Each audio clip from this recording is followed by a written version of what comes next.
الحمد لله نحمده ونستعينه ونستغفره ونؤمن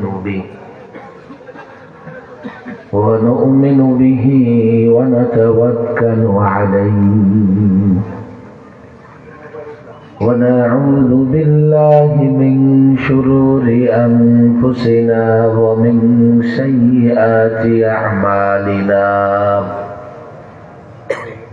من يهده الله فلا مضل له ومن يضلله فلا هادي له ونشهد أن لا إله إلا الله وحده لا شريك له ونشهد أن محمدا عبده ورسوله أما بعد فأعوذ بالله من الشيطان الرجيم بسم الله الرحمن الرحيم يا أيها الذين آمنوا كتب عليكم الصيام كما كتب على الذين من قبلكم لعلكم تتقون صدق الله مولانا العظيم দারুসুন্নাহ মাদ্রাসা ও এতিমখানার হাফেজ ছাত্রদের বিশেষ সম্মাননা পাগড়ি প্রদান উপলক্ষে আয়োজিত আজকের মাহফিলে আমন্ত্রিত অতিথিবৃন্দ, মঞ্চে উপবিষ্ট উলামায়ে কেরাম, মাদ্রাসার পরিচালক, আসাতিজায়ে কেরাম, ছাত্র ভাইয়েরা, যুবক ভাইয়েরা এবং দিন দরদি, দিন প্রেমিক তাওহীদি জনতা, আল্লাহ তাবারক ওয়া তাআলার বড় দয়া অনুগ্রহ, যিনি এত রাত পর্যন্ত উলামাদের জবান থেকে দ্বীনি কথা শুনবার জন্যে মাঠে উপস্থিত থাকবার তৌফিক দিয়েছেন, সেজন্য সকলেই অন্তর থেকে কালিমাতুশ শুকর উচ্চারণ করি, বলি আলহামদুলিল্লাহ। আমি জানি রাত অনেক হয়েছে, আবার কাল হয়তো বা আপনাদের ডিউটি আছে, অফিসে যোগ দিতে হবে। কাল ছুটি নাকি? কালকে কিসের ছুটি? শুক্রবারের ছুটি থাকে আপনাদের? তো যারা দাঁড়িয়ে আছে ওনাদের কি অবস্থা? আমি তো ভাবছি দাঁড়িয়ে আছে বসে থাকার চাইতে বেশি। হুজুর তাড়াতাড়ি শেষ করেন, আপনারা তো বুঝবেন না কাল আমাদের ডিউটি আছে। ডিউটি না থাকলে আমি যদি অনুরোধ করি যারা দাঁড়িয়ে আছেন বসবেন নাকি, আমি অনুরোধ করতেছি না এখনো। অনেক জায়গায় অনুরোধ করে নারাজ হয়, উল্টা বাড়ির দিকে রওনা হয়ে যায়। আমি লম্বা আলোচনা করব না, আমি এখানকার যুবকদের বলি সামান্য সময় অন্তত বসলে ভালো হয়। বাঁদিকে কিন্তু এখনো বসবার মতো জায়গা আছে, ওই ডান দিকে কর্নারে যারা আছি আমরা একটু কষ্ট করে বাঁদিকে তো আসতে পারি। সেই বিকেল থেকে কষ্ট করতেছি আমরা, সারাদিন সারা মাস শ্রম দেই, মাস শেষে পারিশ্রমিক নেই কি নেই না? এমনিতেই চলে আসি।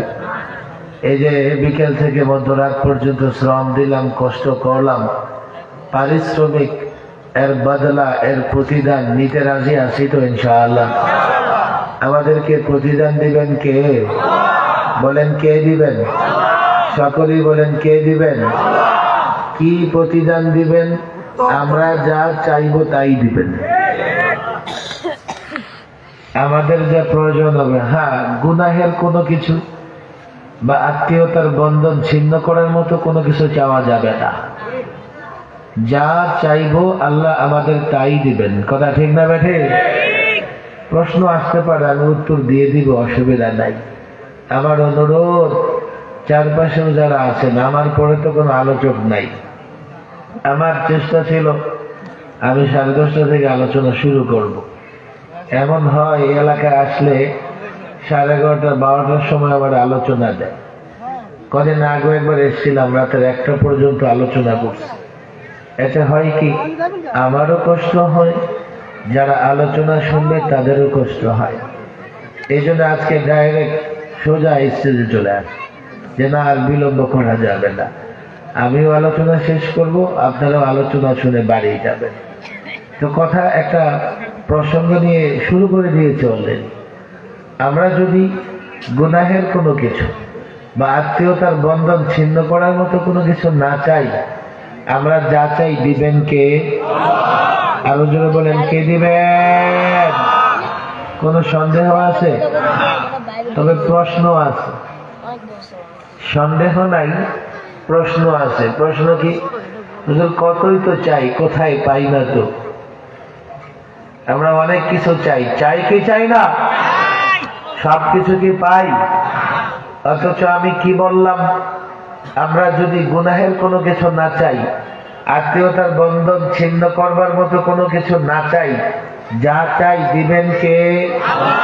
আরো জোরে বলেন, কে দিবেন? আপনাদের প্রশ্নের উত্তরটা দিয়ে দেই, যেহেতু প্রসঙ্গক্রমে কথা চলেই আসে। হ্যাঁ, আমরা যা চাই আল্লাহ তাবারক ওয়া তাআলা তাই দিবেন। বাকি দেওয়ার পদ্ধতি 3টা হতে পারে। এক, আমরা যা চাই আল্লাহ তাবারক ওয়া তাআলা হুবহু তাই দিয়ে দেবেন। সুবহানাল্লাহ বলেন, আরো জোরে বলেন সুবহানাল্লাহ। সুবহানাল্লাহ বলে সওয়াব আছে না নাই? তাহলে মন খুলে বলেন সুবহানাল্লাহ। আমরা 3টা তাসবিহ জপি না নামাজের পরে? 1 নাম্বার কি? 2 নাম্বার? 3 নাম্বার? কতবার জপি? 33 প্লাস 33 প্লাস 34 কয়বার হয়? বলেন কয়বার হয়? সওয়াব কি হয় শুনবেন? একটা উচ্চারণ করবেন, জান্নাতে আপনার জন্য একটা গাছ লাগানো হবে। আল্লাহর জাতের কসম, সহিহ হাদিস, কোনো সন্দেহ নাই। সুবহানাল্লাহ, আলহামদুলিল্লাহ বলবেন, এই পরিমাণে সওয়াব দেওয়া হবে, আসমান এবং জমিনের মধ্যখানের ফাঁকা জায়গা পরিপূর্ণ হয়ে যাবে। আপনারা তো একটা হিসাব ভালো করে বুঝেন, আমি একটা হিসাব করে দিয়ে যাই। প্রত্যেক মাসে আমরা খুব সহজে জান্নাতে গাছ লাগাইতে পারি কমপক্ষে 15,000। কয় হাজার? বলেন কয় হাজার? জান্নাতে গাছপালা দরকার আছে না নাই? না মরুভূমি থাকলে হবে? গাছপালা ঘর বাড়ি থাকার দরকার আছে না নাই? আর এত বিশাল জান্নাত, কত বড় জান্নাত! সর্বশেষ যে ব্যক্তিটা জান্নাতে যাবে, তাকে যে জান্নাত আল্লাহ তাবারক ওয়া তাআলা দিবেন, এই জান্নাত কত বড়? এই দুনিয়ার কমপক্ষে 10টার সমান। আবার এখানেও প্রশ্ন, আপনাদের কষ্ট হচ্ছে না তো? আমি একটা সময় টেলিভিশনে খুব ডিবেট করতাম, বিতর্ক করতাম। আপনাদের হয়তো কারো কারো মনে আসে কিনা, 11, 12, 13, 14, 15 পর্যন্ত আমি একসঙ্গে 6টা 7টা নাস্তিকের সঙ্গেও লড়াই করেছি, ডিবেট করেছি, বিতর্ক করেছি। একটা সময় ছিল এমন, তাদের কত প্রশ্ন, আলহামদুলিল্লাহ তাদের যত প্রশ্ন, প্রত্যেকটার জবাব, প্রত্যেকটার সমাধান আমি দিতে সক্ষম হয়েছি। এই জন্য এখনো বর্তমান সময়েও ইসলামের নানা বিষয়, নানা কথাবার্তা নিয়ে নানা জনের ভেতরে সন্দেহ, সংশয় তৈরি হয়। হয় কি হয় না? নিঃসন্দেহে আপনারা দুনিয়ার জগতের খবর রাখেন। কদিন আগে ক্যালকাটায় সম্ভবত এক নাস্তিকের সঙ্গে এক মুফতি সাহেবের বিতর্ক হয়েছে, ডিবেট হয়েছে। বিতর্কের টপিক বিষয়বস্তু কি ছিল জানেন? Does god exist? আল্লাহ কি আছে? নাস্তিক বলে যে আল্লাহ নাই। নাউজুবিল্লাহ বলেন। মুফতি সাহেবের প্রমাণ করতে হয়েছে যে আল্লাহ আছে। আল্লাহ আছে। আমরা অনেকে আল্লাহ তাবারক ওয়া তাআলা আছে মানি, কিন্তু তার কথাগুলোকে সেইভাবে বিশ্বাস করি না। এর প্রমাণ হচ্ছে কথা অনুযায়ী আমল করি না। আছে না নাই? যারা আল্লাহ তাবারক ওয়া তাআলাকে তো বিশ্বাস করি, কিন্তু তার কথাগুলো ঠিক মতো মেনে চলি না, তাদের ভেতরেও দ্বীন এবং ইসলামের নানা বিষয় নিয়ে সন্দেহ কাজ করে। যেমন আমি যে কথা বললাম, আপনারা সেটা বিশ্বাস করেছেন নিঃসন্দেহে, যে সর্বনিম্ন জান্নাত যেটা, এটা এই দুনিয়ার কমপক্ষে, কিন্তু এটা প্রশ্ন হয় না হুজুর, ওই যে পৃথিবীর শুরু থেকে কিয়ামত পর্যন্ত কোটি কোটি বিলিয়ন সিলিয়ন লোকেরা জান্নাতি হবে,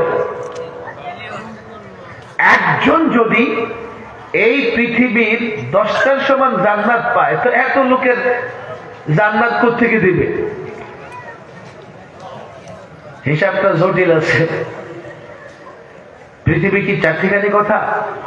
200-র উপরে রাষ্ট্র আছে, 700-800 কোটি মানুষ আছে, পাহাড় পর্বত নদী নালা খাল বিল কত কিছু, স্বর্ণের খনি, লোহার খনি, কয়লার খনি, হীরার খনি আছে না নাই? বিশাল পৃথিবী। আবার আমি এত বড় জান্নাত দিয়ে কি করব? একটা কোনায় পরে থাকবো, ঘর বানাবো কি বানাবো না ওটা ভিন্ন বিষয়। কিন্তু একজনই যদি এত বড় জান্নাত পায়, তাহলে এই কোটি কোটি বিলিয়ন ট্রিলিয়ন মানুষের জান্নাত দিবে কোত্থেকে আল্লাহ? এই জন্য এই বিশাল পৃথিবীটা আসলে কত বড়, এমন একটা হিসাবের দরকার আছে না নাই? এক হিসাব করেন। আমরা সূর্য দেখি না? দেখি কি দেখি না? কিসের মতো দেখি? বড় মটকার মতো, একটা ছোট্ট প্লেটের মতো, থালার মতো, দেখি কি দেখি না? আপনাদের কষ্ট হইতেছে? সূর্যটা কত বড় জানেন? এমন 13 লক্ষ পৃথিবী সূর্যের পেটের ভেতরে ঢুকে যাবে। কয় লক্ষ? কয় লক্ষ? 13 লক্ষ গুণ বড় একটা সূর্যকে প্লেটের মতো দেখি। বিজ্ঞান বলে এই সূর্যের চাইতেও কোটি কোটি গুণ বড় গ্রহ নক্ষত্র আছে। এই মহাশূন্যে, মহাকাশে, আল্লাহু আকবার, কোটি কোটি। বিজ্ঞান তো বলে যে 2 ট্রিলিয়ন গ্যালাক্সি আছে। আল্লাহর রাজত্ব কত বড়, রাজত্বের বিশালতা কত!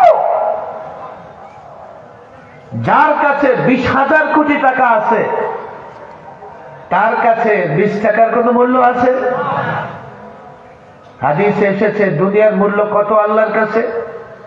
কয় মশার দানার চেয়েও কম। আপনারা এখন ব্যাখ্যা করবেন, হুজুর কথা হইল এত বড় পৃথিবী অথচ তার মূল্য মশার দানার চেয়ে কম? হ্যাঁ, 20,000 কোটি টাকার মালিকের কাছে 20 টাকার কোনো মূল্য নাই। বিশাল রাজত্বের অধিকারী আল্লাহর কাছে ছোট্ট একটা পৃথিবীর কোনো মূল্য নাই। বলে হুজুর আপনার কথা কেমনে বিশ্বাস করবো? বিজ্ঞান তো বিশ্বাস করেন, তাই না? বিজ্ঞান বলে কি, মহাকাশে গেলে এই পৃথিবীটা একটা বিন্দু, বিন্দু ফোটার মতো মনে হয়।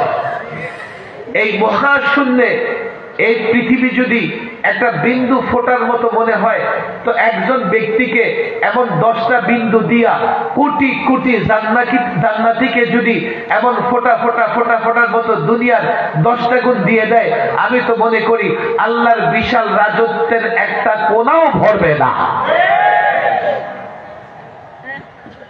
আল্লাহ কত বড় দেখেন। আলোচনা থেকে এটা বুঝে আসে আল্লাহ কত বড়, আল্লাহ কত বড়। এই জন্য তো বান্দা সম্পর্কে বলে দিয়েছেন, সব বান্দাকে যদি আল্লাহ ক্ষমা করে দেন আল্লাহর কিচ্ছু যায় আসে না। কথা একদিকে চলে আসছে। আমি বলছিলাম সুবহানাল্লাহ, আলহামদুলিল্লাহ, আল্লাহু আকবার বলে সওয়াব আছে না নাই? এত সওয়াব। জান্নাতে গাছ লাগানো হয়, আকাশ জমিনের ফাঁকা জায়গা সওয়াব দিয়ে পরিপূর্ণ করে দেওয়া হয়। আমরা একটা হিসাব করি, সেটা কি? মাসে অনায়াসে সহজে জান্নাতে কত হাজার গাছ লাগাইতে পারবো? বলেন কয় হাজার? বলেন কয় হাজার? আমরা প্রত্যেক ওয়াক্তের পরে, ফরজ নামাজের পরে 100 বার পড়লে দৈনিক কয়শো বার হয়? কয়শো বার হয়? দৈনিক যদি 500 বার হয়, মাসে কয় হাজার বার হয়? 15,000। বলেন 30 দিনে যদি 1 মাস হয় তো 30 500 কত? আপনি খেয়াল করে দেখেন, আল্লাহু আকবার। অথচ নামাজের পরে 2-2.5 মিনিটের মধ্যে আমরা এই তাসবিহগুলো পড়তে পারি। এই যে মাহফিলে আসতেছি, সুবহানাল্লাহ, আলহামদুলিল্লাহ, আল্লাহু আকবার বলতেছি, সওয়াব হচ্ছে কি হচ্ছে না? অনেকে বলে কি, হুজুর মাহফিলে গিয়ে লাভ কি? আমল টামল তো কিচ্ছু করি না, লাভ আসে না নাই? ওয়াজ শুনলে লাভ আসে না নাই? বলেন আসে না নাই? হুজুর আমল তো করি না। আমল করার চেষ্টা করো, আমল করলে ডাবল সওয়াব। কথা ঠিক না বেঠিক? বলেন সুবহানাল্লাহ, সুবহানাল্লাহ, আলহামদুলিল্লাহ, আল্লাহু আকবার, আল্লাহু আকবার উঁচু আওয়াজে। কথা ঠিক না বেঠিক? নামাজে কেরাত আস্তে পড়লেও আল্লাহু আকবার। কথা ঠিক না বেঠিক? নামাজে কেরাত জোরে পড়লেও আল্লাহু আকবার জোরে। মসজিদের মাইকে আল্লাহু আকবার। কথা ঠিক না বেঠিক? আল্লাহু আকবার কেন জোরে পড়বেন? তাকবীর ধ্বনি যতদূর যাবে শয়তান থাকতে পারবে না। এজন্য উঁচু আওয়াজে আল্লাহু আকবার বলবেন। বলবেন তো ইনশাআল্লাহ? বলেন আল্লাহু আকবার, আল্লাহু আকবার, নারে তাকবীর, নারে তাকবীর। দাঁড়িয়ে থাকা যুবকরা, তোমাদের হাতে পায়ে ধরি, হাতটা উঠাও, উঠাও। বলে হুজুর দরকার কি? দরকার আছে, একটু পরে বলবো। কি নেতাদের মতো হাত উঠাইতেছো কেন? এমনি উঠাই হাত, দেখো মুষ্টি বন্ধ করো। সুপুরুষ, শক্তিশালী পুরুষের মতো হাত উঠা। আপনারা উঠান। ওরা একা একা লজ্জা পাইতেছে। হাতের নানা রকমের ধরন আছে না? এমন করলে কি হয়? কি হয়? কি হয়? আবার এমন করলে বিদায়। কথা ঠিক না ঠিক? মানে এইভাবে হাত দেখায় এক তো নেতা, আবার এমন করে দেখায় বিদায় নিতেও দেরি হবে না। কথা ঠিক না ঠিক? এটা কিসের হাত? শক্তিশালী হাত। কিসের হাত? শক্তিশালী। আরে কিসের হাত? কিসের হাত? বলো নারায়ে তাকবীর, নারায়ে তাকবীর। কোরআন সুন্নাহর আলো, কোরআন সুন্নাহর আলো, কোরআন সুন্নাহর আলো। লিল্লাহি তাকবীর, লিল্লাহি তাকবীর। কেন তাকবীর দেওয়া হচ্ছে জানেন? কারণ সারাদিন তো আমার ভাই তোমার ভাই দেন। কথা ঠিক না ভাই? ঠিক। লম্বা সময় পর্যন্ত বাংলাদেশের রাজনীতিতে একটা সংস্কৃতি ছিল, পোস্টারের উপরও নারায়ে তাকবীর আল্লাহু আকবার লেখা থাকতো। থাকতো কি থাকতো না? রাজনৈতিক দলের সব দলের নেতারাই আগে স্লোগান দিত কি কইরা? নারায়ে তাকবীর করে। দিত কি দিত না? কি মডার্ন হয়ে গেছে রে, এখন আর কেউ নারায়ে তাকবীর আল্লাহু আকবার দিয়ে স্লোগান দিতে চায় না। কেন রে ভাই? কেন? তাকবীর মানে তো বড়ত্ব, বড়ত্ব বর্ণনা করা। তাহলে বড়ত্ব বা বড় কে? বড় কে? সবার আগে কার বড়ত্ব বর্ণনা করতে হবে? বলেন কার?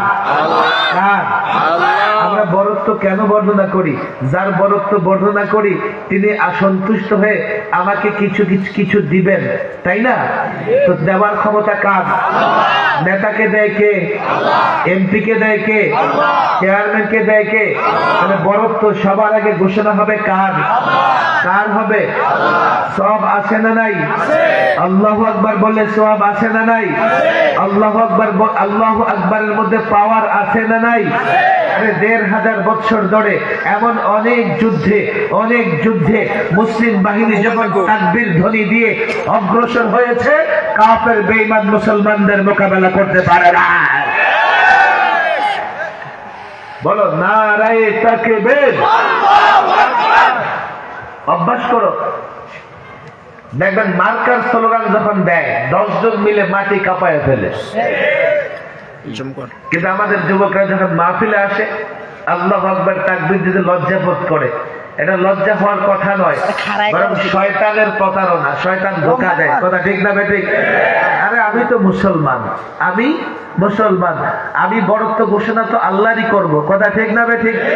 এখানে শরমের কি আছে? যতদিন আল্লাহর তাকবীর দিতে, আল্লাহর ধ্বনি দিতে লজ্জা শরম বোধ করবা, পৃথিবীতে মাথা উঁচু করে দাঁড়াতে পারবা না। তাকবীর যদি আল্লাহ দিতে পারো, আল্লাহ বড়, আল্লাহ আমাদের বড় বানাবেন। আমরা পৃথিবীতে মাথা উঁচু করে দাঁড়িয়ে থাকবো, কোন শক্তি আমাদের মাথা নত করতে পারবে না। আমি লম্বা আলোচনা করব না, আগেই বলেছি। আমার দিকে তাকান আপনারা। 2টা পর্ব নিয়ে ইতিমধ্যে কথা বলেছি। এক হচ্ছে আমরা মাহফিলে যে সমস্ত জিকির, আজকার, তাসবিহাত পড়ি, সব আছে তো?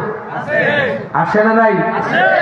যদি বুঝে থাকি এগুলো আমরা এখন চলতে ফিরতে একটু বেশি বেশি আদায় করব তো ইনশাআল্লাহ। এতটা আদায় করব যে আমাদের মনের অজান্তেই মুখ থেকে উচ্চারিত হবে। এতটা আদায় করব আমাদের মনের অজান্তেই মুখ থেকে লা ইলাহা ইল্লাল্লাহ আল্লাহু আকবার উচ্চারিত হবে, কথা ঠিক না ঠিক? এটা কোনো কষ্টের ব্যাপার না। দেখেন এই এলাকায় আমাদের শ্রমিক ভাইজানেরা বা আমাদের বিভিন্ন ইন্ডাস্ট্রির মালিক, অফিসার, কর্মকর্তা, রাষ্ট্রে তাদের কি অবদান আমি সেদিকে যাব না।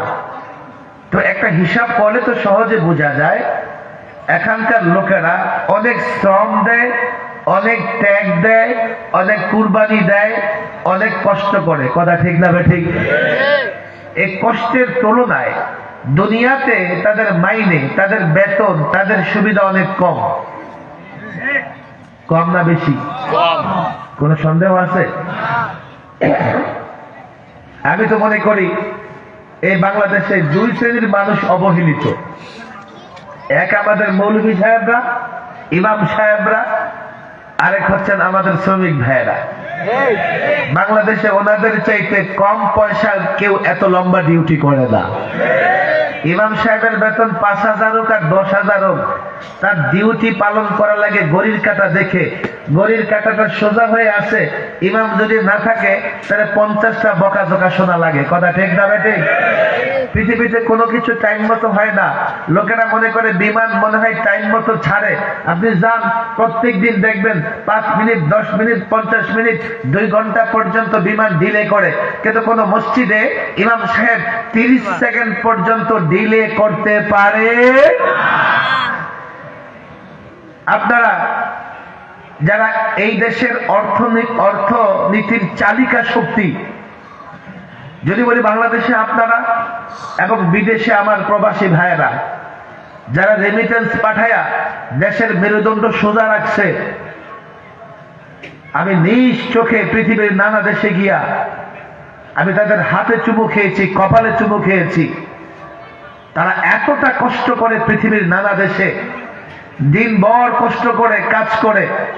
মনে করবেন রাতের বেলায় আরামে ঘুমায় না, রাতের বেলায় যখন বালিশে মাথা রাখে মায়ের কথা মনে পড়ে, বাবার কথা মনে পড়ে, স্ত্রীর কথা মনে পড়ে, কলিজার টুকরা সন্তানের কথা মনে পড়ে তো 1.5-2 ঘন্টা ফুপায় ফুপায় কান্না করে। তারাও এক ধরনের অবহেলিত, আপনারাও এক ধরনের অবহেলিত। আমরাও, দুনিয়ার মানুষ আমাদেরকে সস্তা মনে করে, যা খুশি তাই বলে, মনে করে মৌলবীরে কিছু বললে তো ধরার কেউ নাই, ওরা দুর্বল, বলে ফেলি। দুনিয়াতে যাই হোক, আমরা চাইলে খুব সহজে আমাদের আখিরাতটা মেরামত করতে পারি। দুনিয়া তো শেষ হয়ে যাবে, দুনিয়া শেষ হয়ে যাবে, বাড়ি গাড়ি অট্টালিকা থাকলেও শেষ হবে, এবং যদি কষ্টের মধ্যে থাকি তারপরও দুনিয়া শেষ হয়ে যাবে, আখিরাত শেষ হবে না। কথা ঠিক না বেঠিক? আখিরাত কি হবে না? আমাদের আসল আখিরাত, আমাদের আসল কি? একটা এক্সাম্পল, উদাহরণ দিব আপনাদের। আপনাদের কষ্ট হইতেছে? আধা ঘন্টা থাকবেন না আরো? আমার দিকে তাকান। হাকিমুল উম্মাহ আশরাফ আলী থানভী রাহিমাহুল্লাহ, আল্লাহু আকবার, খেয়াল করে বুঝতে হবে কথা কি বলি। একটা উদাহরণ দিয়েছে। এক ব্যক্তি ডিউটি করেছে, ডিউটি করেছে বলতে আপনার একটা কাজ করে দিয়েছে। এখন আপনি সেই ব্যক্তিকে বললেন যে ভাই তোমাকে এখন পারিশ্রমিক দিব, তবে তোমাকে আমি পারিশ্রমিক দিব দুইটা জিনিস দ্বারা, তুমি চাইলে এটাও দিতে পারো এটাও দিতে পারো। কি? পারিশ্রমিক হিসেবে, মজুরি হিসেবে আমি তোমাকে এই ঘরটা থাকতে দিব, এই ঘরটায় থাকতে দিব। কতদিন? বলে 1 মাস, 2 মাস, 3 মাস, 6 মাস। এরপরে তোমাকে আমার ঘর ছেড়ে দিতে হবে। তো একটা অপশন। আরেকটা, ওই যে দেখো আরেকটা ঘর তৈরি হচ্ছে, রেডি না, তোমাকে একটু সময় দিতে হবে, আমি 6 মাস পরে তোমাকে আমি ওই ঘরটাতে থাকতে দিব। তবে পার্থক্য হচ্ছে তুমি যখন ওই ঘর আমার কাছ থেকে পারিশ্রমিক হিসেবে নিবা, তোমাকে সেই ঘর ফেরত দিতে হবে না। একজন বুদ্ধিমান মানুষ হিসেবে সে কি বলবে? আচ্ছা আমি এই ঘরটা নিয়ে কি করব? 2 মাস 6 মাস পরে তো ঘরটা ফেরত দিতে হবে, এর চেয়ে বরং ভালো আমি 6 মাস কষ্ট করি, কষ্টের পরে সেই ঘরটা যখন আমাকে দিবে আমার আর সেই ঘর থেকে বের হতে হবে না, চিরদিন আমি সেই ঘরে আরাম করব, বসবাস করব। হাকিমুল উম্মাহ লিখেন, আমরা যে আল্লাহর গোলামি করি, আমরা আল্লাহর দাসত্ব করি, আল্লাহ তাবারক ওয়া তাআলা আমাদের সামনে 2 ধরনের পুরস্কার রেখে দিয়েছেন। এক ধরনের দুনিয়া, এক ধরনের আখিরাত। দুনিয়া কি জিনিস? আল্লাহ এখানে যাই দেন, 24 তলা বিল্ডিং দিলেও ছেড়ে আমাকে কবরে 3.5 লাখ মাটির নিচে চলে যেতে হবে। আমাকে যদি আল্লাহ দুনিয়াতে ল্যান্ড ক্রুজার গাড়িও দিয়ে থাকেন, আমি মৃত্যুর পরে আমাকে ওই মার্কিন সাদা কাপড়ে পেঁচায়া মাটির নিচে দাফন করা লাগবে। কিন্তু এটা নগদ, আমরা নগদ পেয়ে যাই। আখিরাত একটু পরে আসবে, একটু পরে আসবে, তখন একটু পরে আসবে বটে। আখিরাতে যে নিয়ামত আল্লাহ তাবারক ওয়া তাআলা দিবেন, আখিরাতে যে ঘর আল্লাহ তাবারক ওয়া তাআলা দিবেন, কোনদিন কেড়ে দিবেন না। আমি জানি না আপনারা আমার কথা মনে রাখছেন কিনা। আমি বলেছি আমরা যখন দোয়া করি, আমাদের দোয়াগুলো কয়ভাবে কবুল হয়? আরো জোরে, কয়ভাবে? কয়ভাবে? বলেন বলেন, কয়ভাবে? মুখস্থ করবেন না, শুধু শুনবেন, করবেন তো। 1, আমরা যা চাই আল্লাহ তাই দিয়ে দেন। আমরা যা চাই, বলেন আমরা যা চাই।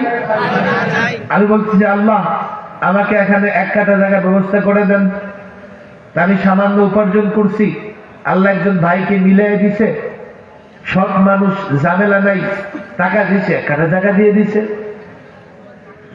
এটা হলো আমি যা চাই আল্লাহ তাই দিয়ে দিবেন। 2, আমি চেয়েছি 1 কাঠা জায়গা, আল্লাহ আমাকে 1 কাঠা জায়গা দেন নাই, তবে আমার উপর থেকে মুসিবত সরাইয়া দিচ্ছেন। আমি এখানে আসার পথে 2 জন রোগী দেখে আসছি ঢাকার গ্রিন লাইফ হসপিটালে। একজন বিবাদী আর একজন মুরব্বী আলেম, আরেকজন আমার এক ছাত্রের গার্ডিয়ান বাবা। ছাত্রটা কি বললো জানেন? যে বাবা বাইপাস হয়েছে, হার্ট অ্যাটাক হয়েছিল, বাইপাস হয়েছে। আমি তো বললাম তাও তো অনেক খরচ। হুজুর অনেক খরচ, শুধুমাত্র অপারেশন করে দিবে, এটার প্যাকেজ মূল্য 3 লক্ষ টাকা। 3 লক্ষ টাকা দিতে হয়েছে শুধু অপারেশনের জন্য। এখন সে আইসিইউতে আছে, আর প্রত্যেক দিন আইসিইউতে থাকার খরচ হচ্ছে 70,000 টাকা।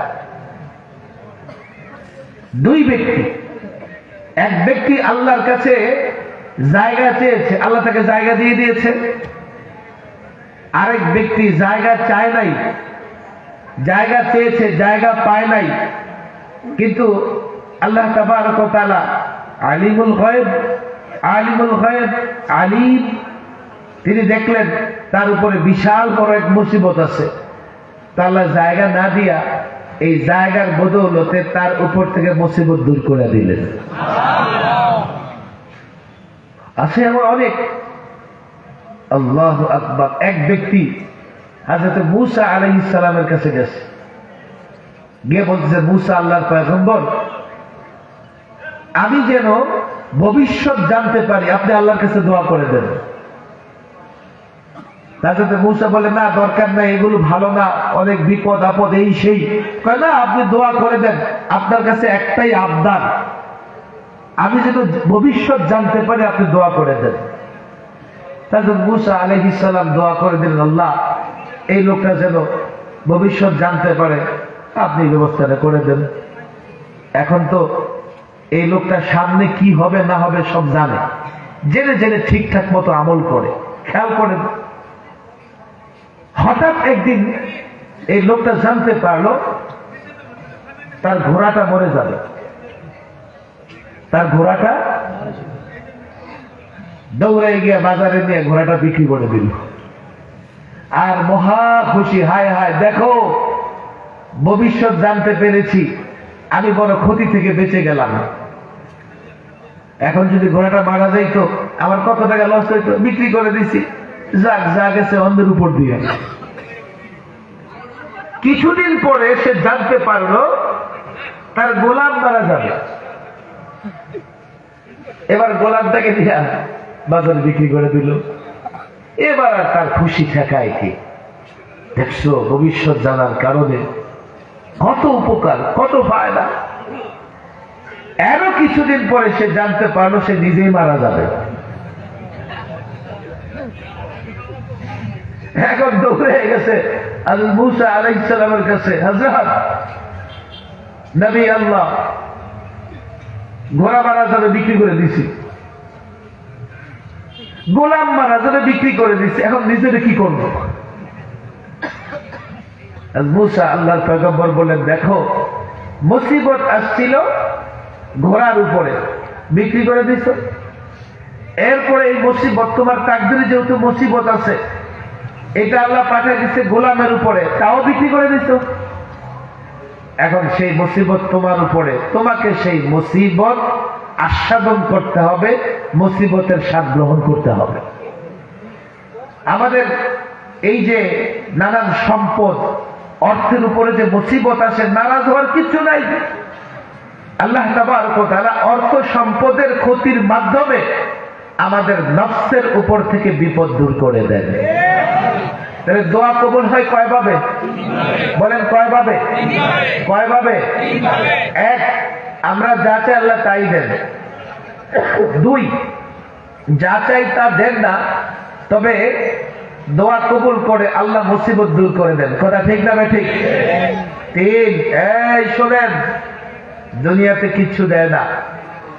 এক হাদিসে এসে মরার পরে যখন দেখবে এক ব্যক্তি যে তার এত পুরস্কার, এত পুরস্কার, আশ্চর্য হয়ে আল্লাহকে প্রশ্ন করবে, আল্লাহ আমি তো এত আমল করি নাই, আমার জন্য এত পুরস্কার কেন? আল্লাহ তাবারক ওয়া তাআলা বলবেন, দুনিয়াতে তুমি আমার কাছে কত কিছু চেয়েছো, আরে আমি আল্লাহ তো বিশাল রাজত্বের মালিক, আমার কোনো অভাব নাই, আমার খাজানায় কোনো অভাব নাই, আমি কত বড় রাজত্বের মালিক মানুষ কল্পনাও করতে পারবে না। আমার রাজত্ব কত বড় মানুষ চিন্তাও করতে পারবে না। তুমি আমার কাছে চেয়েছো, বাচ্চা যখন বাবার কাছে আইসক্রিম চায়, বাবা দিতে চায় না, মনে করে আইসক্রিমটা দিলে বাচ্চার ঠান্ডা লাগবে। বাচ্চা যখন বাবার কাছে চিপস চায়, বাবা মনে করে তাকে চিপস দেওয়া ঠিক হবে না, পেটে সমস্যা হবে। আরে বান্দা, দুনিয়াতে কত কিছু চেয়েছো, আমি দেখলাম এটা দিলে ফিতনা আসতে পারে, এটা দিলে তোমার উপর মুসিবত আসতে পারে, তোমাকে অর্থ সম্পদ দিলে তুমি আমি আল্লাহকে ছেড়ে অন্যদিকে চলে যাবে, গোমরা হয়ে যাবে, ভ্রষ্ট হয়ে যাবে। কিন্তু আমি তো আল্লাহ রব্বুল আলামিন, আমার রাজত্ব বড়, আমি তোমার দোয়া কবুল করে ওই দুনিয়া যা দোয়া করেছো এর বদলা আখিরাতে রেখে দিয়েছি। সব দোয়া কবুল হয়। দুইটা দোয়া ছাড়া, গুনাহের কাজ করার দোয়া করা যাবে, আর দুই আত্মীয়তার বন্ধন ছিন্ন করার দোয়া করা যাবে। মাশাআল্লাহ, দোয়ার মৌসুম আসতেছে। এখন কোন মাস চলতেছে বলেন দেখি? কোন মাস? হাত ধোয়ার সাবান, গোসল করার সাবান? তাহলে একটু শুদ্ধ বলেন, শাবান। আলেমরা আরেকটু বলেন, শাবানুল মুআজ্জম। শাবানুল মুআজ্জম। এই মাস বরকতের না? কেন বরকত জানেন? এই মাসে বরকতের দোয়া করে গেছেন রাসূলুল্লাহ সাল্লাল্লাহু আলাইহি ওয়াসাল্লাম। এই দোয়াটা আমরা এতদিন পড়ছি না? পড়ছি কিনা? আল্লাহুম্মা বারিক লানা ফি রজব ওয়া শাবান ওয়া বাল্লিগনা রমাদান। আমাদের কষ্ট হইতেছে? আমার সঙ্গে দোয়াটা পড়েন, আল্লাহুম্মা বারিক লানা ফি রজব ওয়া শাবান ওয়া বাল্লিগনা রমাদান। পড়েন পড়েন, আল্লাহুম্মা বারিক লানা ফি রজব ওয়া শাবান ওয়া বাল্লিগনা রমাদান। দোয়ার অর্থ কি জানেন? ও আল্লাহ, রজব এবং শাবানে বরকত দান করো, হায়াতে বরকত দিয়ে হায়াত বৃদ্ধি করে দাও, রমাদান পর্যন্ত পৌঁছায় দাও। দোয়া করেছেন রাসূলুল্লাহ, দোয়া করতেছি আমরা। রাসূলুল্লাহ সাল্লাল্লাহু আলাইহি সাল্লাম দোয়া করেছেন, কবুল হয় নাই, এমনটা হতে পারে? বরকতের দোয়া করেছেন কে? রাসূলুল্লাহ সাল্লাল্লাহু আলাইহি সাল্লাম। এই জন্য রজব শাবান মাস রমজানের কারণে বরকতের মাস। কথা ঠিক না বেঠিক? বলেন, বরকতের মাস। আর রমাদান, আল্লাহু আকবার, রাত অনেক হয়ে গেছে, আমি সেদিকে যাব না, এমন এক মাস আসতেছে। এই যুবক, আমি জানি তোমরা ডিউটি করো, আমি জানি তোমরা কষ্ট করো, আমি জানি তোমরা পরিশ্রম করো, তারপর আমি তোমাদের বলি, দেখো এই মাদ্রাসাগুলোতে যাও, গিয়ে দেখো 8 বছরের বাচ্চা রোজা রাখতেছে, 9 বছরের বাচ্চা রোজা রাখতেছে, 10 বছরের বাচ্চা রোজা রাখতেছে। আমি দেখেছি মরুভূমিতে কাজ করে প্রচন্ড উত্তপ্ত ময়দানে তারাও রোজা রাখতেছে। বছরে একটা মাস রমাদান মাস, এখন থেকে পাক্কা ওয়াদা করো প্রত্যেকটা রোজা রাখবো তো ইনশাআল্লাহ? ওয়াদা করে রাখবো তো ইনশাআল্লাহ? হাত নামান। তবে আমাদের দেশে কিছু যুবক আছে, হাত্তা কাট্টা নৌজওয়ান পালোয়ান টাইপের, আছে না নাই? রমজান আসলে হোটেল সালা দিয়ে যায়। কোন হোটেলে যায়? হোটেল সালা দিয়া বানায় হোটেল, আছে না নাই? দেখবেন কাকের মতো সালা দিয়ে ঢুইকা মুখ মুছতে মুছতে বের হয়, আছে না নাই? হোটেল সালা দিয়ে যাওয়া যাবে? হোটেল সালা দিয়ে যাওয়া যাবে? আপনাদের কষ্ট হইতেছে? হুজুর, আপনি তো বলেন রোজা রাখতে, আমার তো গ্যাস্ট্রিকের সমস্যা, পেট খারাপ, এমন বাহানা করে, আছে না নাই? আচ্ছা, আমরা তো মৌলভী সাহেব মানুষ, আমাদের কথা হয়তো তোমাদের খুব বিশ্বাস হয় না। ইউরোপ আমেরিকার বড় বড় ডাক্তার, বড় বড় বিজ্ঞানীদের কথা তো বিশ্বাস হয় কি হয় না? ইউরোপ আমেরিকার ডাক্তাররা গবেষণা করেছে, দেখেন অবাক হবেন আপনারা। ইউরোপ আমেরিকায় একজন অমুসলিম ডাক্তার অমুসলিম রোগীকে পরামর্শ দেয়, মুসলমানদের মতো রোজা রাখো। সুবহানাল্লাহ বলবেন না? বলেন সুবহানাল্লাহ। আমি শেষ করে দেব, কথা খেয়াল করে শোনেন। রেকর্ড হইতেছে, আর আপনাদের পকেটে মিস্টার অ্যান্ড্রয়েড আছে না নাই? সার্চ করে দেখেন রোজা রাখলে কি ফায়দা হয়, এখন খুঁজে পাবেন। ইউরোপ আমেরিকার ডাক্তাররা গবেষণা করেছে যে রোজা যদি কেউ রাখে, গ্যাস্ট্রিকের রোগী যদি রোজা রাখে, ম্যাক্সিমাম গ্যাস্ট্রিকের রোগী ভালো হয়ে যাবে। তবে কিছু কিছু গ্যাস্ট্রিকের রোগীর কষ্ট হতে পারে, খেয়াল করেন। যাদের কষ্ট হয় তাদের জন্য পরামর্শ কি? রমাদান আসার আগে একটু ডাক্তার দেখান, একটু ঔষধ সেবন করেন, আল্লাহর কাছে দোয়া করেন, আল্লাহ রমাদান আসতেছে, রোজা রাখতে চাই, আল্লাহর কসম করে বলি এই দোয়া করলে রমাদান আসার আগে আল্লাহ তাকে সুস্থ করে দেবে। আর কিছু কিছু গ্যাস্ট্রিকের রোগী ভালো কেন হয়? আমার দিকে তাকান। আমরা সকালে খাই, দুপুরে খাই, বিকালে খাই, এই যে খাই পেটের ভেতরে খাবারটা যায়, হজম হয়, তবে ঘন ঘন খাবারের কারণে ময়লা আবর্জনা কিছু পেটের নিম্নাংশে ভেতরে জমা থাকে। খাবার থেকে কিন্তু গ্যাসের প্রবলেম। ওই যে পেটের নিচের অংশে কিছু ময়লা আবর্জনা জমা থাকে, এগুলো থেকে গ্যাস তৈরি হয়, মুখ দিয়ে বের হয়, পেছন দিক দিয়ে বের হয়। এবার আপনি আসেন, রমাদানে যদি রোজা রাখেন, সাহারি খেয়েছেন কোন ভোরে, তাই না? ৬-৭ ঘন্টার মধ্যে খাবার হজম হয়ে গেছে। কিন্তু খাবার তো হজম হয়ে গেছে, এখন আপনি খাবেন না।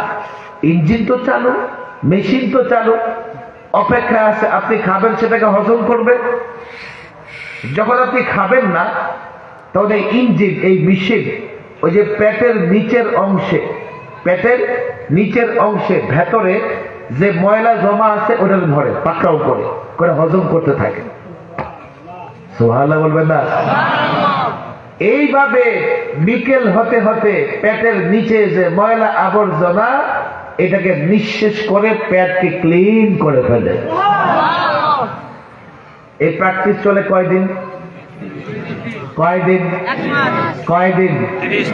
30 দিন। এইভাবে সাফ করতে করতে ডাইজেস্ট পাওয়ার, হজম শক্তি মজবুত হয়, এই ব্যক্তির আর গ্যাসের প্রবলেম থাকে না।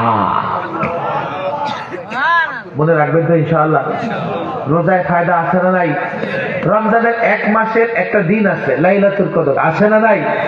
লাইলাতুল কদরে যদি কেউ আমল করে, ইবাদত করে, কত হাজার মাস? বলেন কয় হাজার মাস? 83 বছর প্লাস। 83 বছর এক রাতের ইবাদত 83 বছরের ইবাদতের সওয়াব হয়ে যাবে। মানুষ তো 83 বছর বাঁচেই না, কথা ঠিক না বেঠিক? এক রাতের ইবাদত এমন, পুরো রমাদানের ইবাদত কেমন?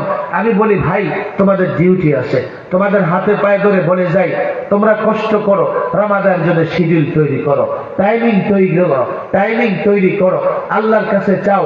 আল্লাহর কাছে চাওয়ার জন্য আমরা টুটা ফাটা কিছু ইবাদত উপস্থাপনা করি।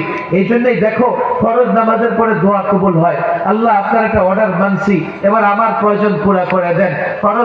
ফরজ রোজা রমাদানে ইফতারের আগ মুহূর্তে দোয়া কবুল হয়, সাহরের আগ মুহূর্তে দোয়া কবুল হয়। তোমাদের জীবনে কষ্ট আসে, দেখো আল্লাহ তাবারক ওয়া তাআলা অনেক এমন ব্যক্তিকে জীবন শুরু করেছে, অন্যের ঘরে কামলা দিয়া জীবন শুরু করেছে, শ্রমিক হিসেবে 4টা-5টা গার্মেন্টসের মালিক বানিয়ে দিয়েছেন কে? এমন দৃষ্টান্ত আছে না নাই? বাংলাদেশে যারা বড় লোক আছে, আপনি মনে করেন সবাই স্বর্ণের চামচ মুখে দিয়ে জন্মাইছে? আমি যদি বলি, ইতিহাস বলতে থাকি, রাত শেষ হয়ে যাবে। ম্যাক্সিমাম বড় লোক মা ঘরে ভাতের জোগাড় করতে পারে না, পেটের টানে ঢাকায় আসছে। আল্লাহ ওদেরকে রাজত্ব দিয়েছে, কথা ঠিক না বেঠিক? আল্লাহ আমাদেরকে কেন দিবে না? বল হুজুর, আমরা এত বড় লোক হতে চাই না, তবে এতটুকু তো চাই যে দুনিয়াতে যাতে ইজ্জতের সঙ্গে থাকতে পারি। চাই কি চাই না? দুনিয়াতে আমরা ইজ্জতের সঙ্গে থাকতে চাই তো। একটা নিরাপদ বাসস্থানের দরকার আছে তো না নাই? সন্তানদেরকে মানুষ বানানোর দরকার আছে না নাই? এগুলো চাইবো কার কাছে? বলেন কার কাছে?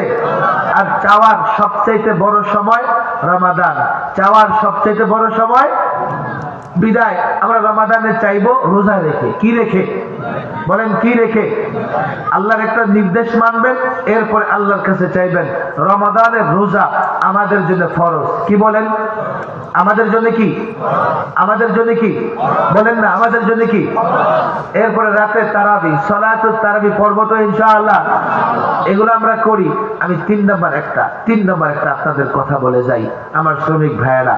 আমার মুসল্লি ভাইয়েরা 3 নাম্বার কাজ একটা করবেন। রমাদানের এত মর্যাদা হচ্ছে কোরআনের জন্য। শাহরু রমাদানাল্লাযী উনজিলা ফীহিল কুরআন, শাহরু রমাদানাল্লাযী উনজিলা ফীহিল কুরআন। রমাদানের এত মর্যাদা কোরআনে কারিমের জন্য। এই জন্য রমাদানের পরিচয় দিতে গিয়ে আল্লাহ বলতেছেন এটা ওই মাস যেই মাসে আমি আমার কালাম কোরআন অবতীর্ণ করেছি। এই রমাদানে অন্তত 1 খতম কোরআন শরীফ পড়বেন তো ইনশাআল্লাহ। যারা 1 খতম আগে থেকে পড়েন 2 খতম পড়বেন। যারা আগে থেকে 2 খতম পড়েন কয় খতম পড়বেন? একটা ওয়াদা করতে পারবেন? দৈনিক 1 পারা পড়লে দৈনিক কয় পারা পড়লে? আরো জোরে কয় পারা পড়লে? বলে হুজুর এত সময় আছে, আমার 1 পারা পড়তে 2 ঘন্টা লাগে, আমি 2 ঘন্টা কেমনে সময় দিব? আমার দিকে তাকান রে ভাই, একসাথে দিয়েন না। আপনি সাহারিতে ওইটা 1 পৃষ্ঠা পড়বেন তো ইনশাআল্লাহ। এরপরে ফজরের আগে পরে আরো 2 পৃষ্ঠা পড়বেন। জোহরের আগে 1 পৃষ্ঠা পড়তে তো বেশি সময় লাগবে না, পরে রেখে দিবেন। জোহরের পরে 1 পৃষ্ঠা পড়বেন, আসরের আগে 1 পৃষ্ঠা, আসরের পরে 1 পৃষ্ঠা, ইফতারির সময়, ইফতারির পরে, তারপরে কোথায়? তারাবির আগে, তারাবির পরে। আল্লাহর কসম করে বলি, এইভাবে যদি কোরআনের সঙ্গে সম্পর্ক করে নিতে পারেন, দুনিয়াতেও কল্যাণ, আখিরাতেও কল্যাণ। কথা ঠিক না বেঠিক? দেখেন, শুধুমাত্র কোরআনকে মহব্বত করলেই মাফ করে দেবেন কে? এমন ঘটনা আছে না নাই? কোরআন তেলাওয়াত করলে, কোরআন মুখস্থ করলে, কোরআন অনুযায়ী আমল করলে কি হবে? আমি লাস্ট একটা ঘটনা আপনাদের শোনাই দেই, এটা আমার মনে চলে আসছে। হাকিমুল উম্মাহ আশরাফ আলী থানভী রাহিমাহুল্লাহ, ওনার এক খলিফা সরকারি চাকরিতে যোগ দিতে যাবে, রওনা হয়েছে। রাস্তায় গিয়া দেখে কিছু মানুষ একটা লাশ নিয়ে বসে রয়েছে। কিন্তু লাশ নিয়ে বসে আছো কেন? তো হুজুর আমাদের কেউ জানাজা নামাজ পড়তে পারে না, আপনার পায়ে বড় খুশি হয়েছি, আপনি একটু নামাজটা পড়াই দেন, লাশটা আমরা দাফন করি। উনি বলে ঠিক আছে, তাড়াতাড়ি দাঁড়াও, তাড়াতাড়ি দাঁড়াও। এবার জানাজা নামাজ পড়াই দিছে। পড়ানোর পরে ওরা ঘাও করে ধরছে, হুজুর আর একটু কষ্ট করেন, আমরা তো লাশ দাফন করতে পারি না, লাশটা একটু দাফন করে দেন। উনি বলে ঠিক আছে ঠিক আছে, কবর খনন করো। তাড়াতাড়ি কবর খনন করা হয়েছে। এবার লাশটাকে দাফন করে উনি চলে গেছে। অফিসে গিয়া পকেটে হাত দিয়ে দেখে কি জানেন? জয়েন লেটারটা নাই, চাকরিতে যোগ দিবে চিঠি নাই। ওনার মনে হয়েছে চিঠি তো পড়ে গেছে কবরে, দৌড়ে গেছে। আবার গিয়া বলতেছে ভাই তোমরা কই, তোমরা কই, এদিকে আসো, আমার পকেটের একটা গুরুত্বপূর্ণ কাগজ পড়ে গেছে, একটু কবরটা খনন করো না। তারা বললো আপনি আমাদের এত উপকার করছেন, আচ্ছা ঠিক আছে আমরা কবরটা খনন করতেছি। আল্লাহু আকবার। কবর খনন করে দেখলো পুরো কবর জান্নাতের ফুল দ্বারা পরিপূর্ণ হয়ে আছে। ওনার তো এখন মাথা ঘুরতেছে, হায় হায় হায়, যে এলাকার লোকেরা জানাজার নামাজ পড়তে পারে না, লাশ কবরে রাখতে পারে না, ওই এলাকায় এমন আল্লাহওয়ালা কোত্থেকে আসলো? এই লোকেরা বলো সে কি আমল করতো? কি করতো? আমরা কৃষি কাজ করতাম, সে তাই করতো। গরু লালন পালন করতাম, সেই তাই করতো। সকাল বিকাল দুধ নিয়ে বাজারে বিক্রি করতাম, সেই তাই করতো। বলে না তোমরা জানো না, তার বিশেষ কোন আমল আছে, যে আমলের কারণে আল্লাহ তার কবরটাকে জান্নাতের বাগান বানায় দিছে। আমাকে তার ঘরে নিয়ে চলো। ঘরে গেছে, স্ত্রীকে জিজ্ঞেস করছে তোমার স্বামীর বিশেষ আমল কি ছিল? স্ত্রীও বলে না তেমন কিছু ছিল না, এই কৃষি কাজ করতো, দুধ দহন করতো, বাজারে বিক্রি করতো, আর কি। তবে হ্যাঁ, আমি মাঝে মধ্যে দেখতাম ওই তাকের উপরে একটা বই রাখা আছে, এই বইটা হাতে নিত, নিয়ে চুমু খেত, চোখের পানি ছাড়তো, ছাইরা আঞ্চলিক ভাষায় বলতো ইয়ে ভি সচ কাহান, ইয়ে ভি সচ কাহান, ইয়ে ভি সচ কাহান, এটা সত্য, এটাও সত্য। এরপরে চুমু খেয়ে রেখে দিত। বুজুর্গ লাফ দিয়া ওই বইটা নামায় দেখে এটা আল্লাহর কালাম কোরআন। শুধু কোরআনকে মহব্বত করার কারণে আল্লাহ তাকে মাফ করে দিয়ে কবরটারে জান্নাতের বাগান বানাই দিয়েছে। কবর প্রথম ঘাঁটি। কবরে যে নাজাত পেয়ে যায়, আশা করা যায় বাকি ঘাঁটিগুলোতে সে নাজাত পেয়ে যাবে। আর কবরে আল্লাহ ছোট ছোট আমলের কারণে কি দিয়ে দেয়? নাজাত দিয়ে দেয়। আমি বলছিলাম এই কোরআন পর্ব তো ইনশাআল্লাহ আমি যুবক ভাইদের হাতে পায়ে ধরি। আমি মাদ্রাসার দায়িত্বশীল ছাত্রদের বলি, আমাদের রমাদানে প্রত্যেক মসজিদে কোরআনের দর্স হওয়া চাই। প্রত্যেক মসজিদে কোরআনে কারীম শিক্ষা দেওয়া চাই। যুবকরা কোরআন জানে না, না জানলে তারা কোরআন পড়বে কেমনে পড়বে? দেখেন, আমি সারা রাত ওয়াজ করি, কিন্তু আপনি আল্লাহর কালাম কোরআনটাই পড়তে পারলেন না, জীবনের পুরাটাই অসম্পূর্ণ থেকে গেল। আল্লাহর কালাম পড়ার দরকার আছে না নাই? বলেন আছে না নাই? আমি ওয়াদা নিয়ে আপনাদের গুনাহগার বানাবো না। তো আমার মনে হয় আমরা এই নিয়তে ওয়াদা করি